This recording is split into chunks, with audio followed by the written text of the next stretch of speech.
Hi, this is Don McAllister and welcome to another edition of Screencasts Online. Synology is well known as the manufacturer of a range of NAS or network attached storage devices.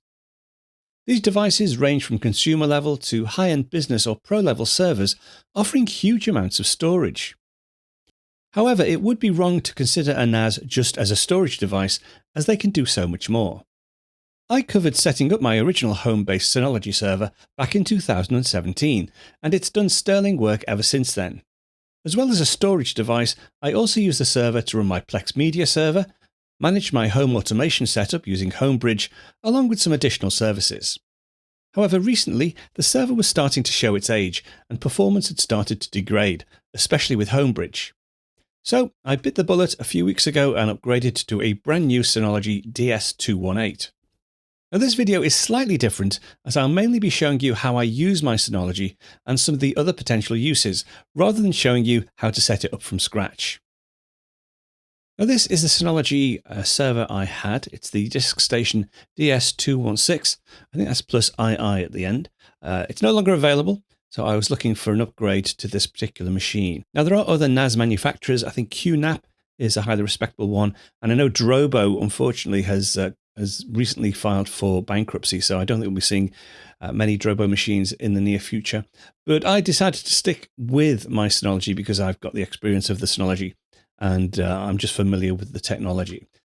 Now, before we look at the new machine, let's just check out the specifications. So this had an Intel Celeron chip in, 64-bit, just a dual core, and it also did hardware transcoding as well, which is useful for Plex.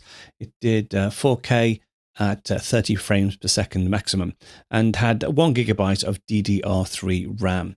So if I go across to the product list over on the Synology website, you'll see there are some top-end machines here with, this one has up to 12 bays for hard drives, but that's a little bit more than what I needed.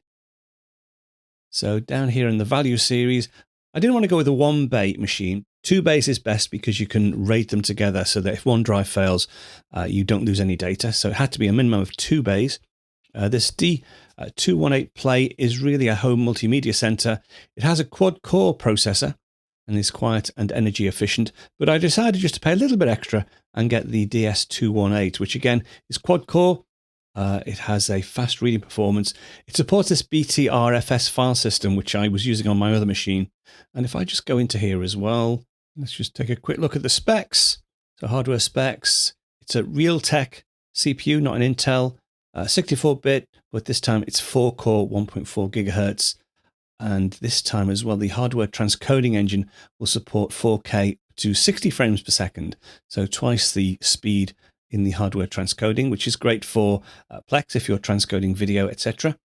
System memory is now 2 gigabytes, DDR4, not DDR3.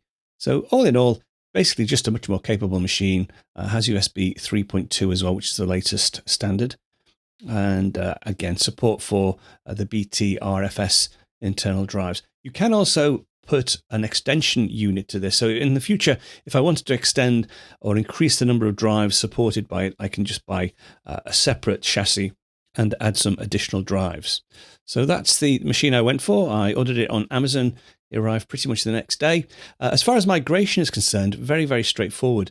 Basically, I just popped the 2 drives out of my old machine and popped them in the new machine. And once powered up, the DiskStation itself it realized that they were existing drives from another machine, and it gave me the option to migrate with a single button click. I was able to migrate to the latest version of what's called DSM, which is the operating system on the Synology DiskStation. And literally within, I think, half an hour, everything had migrated across and it was ready to go. So let's go ahead and take a look at my brand new DiskStation DS218. That's just a quick preview of one of this week's Apple-related tutorials from Screencasts Online. Screencasts Online is your premium source of Apple-related video tutorials. All of our members get access to brand new, up-to-date tutorials each week, as well as unlimited access to our entire video archive full of Mac and iOS-related tutorials. You can stream and download all of our videos on your Mac, iPad and iPhone, and even your Apple TV using the members-only Screencasts Online Apple TV app. Membership also includes a complimentary subscription to the Digital Screencasts Online monthly magazine, published each month and packed with videos, articles, reviews, as well as hints and tips covering all aspects of the Mac, iPad, iPhone, and all of the other fantastic Apple products. So, if you're ready to start getting the most out of your Apple devices, visit screencastsonline.com today and become a Screencasts Online member.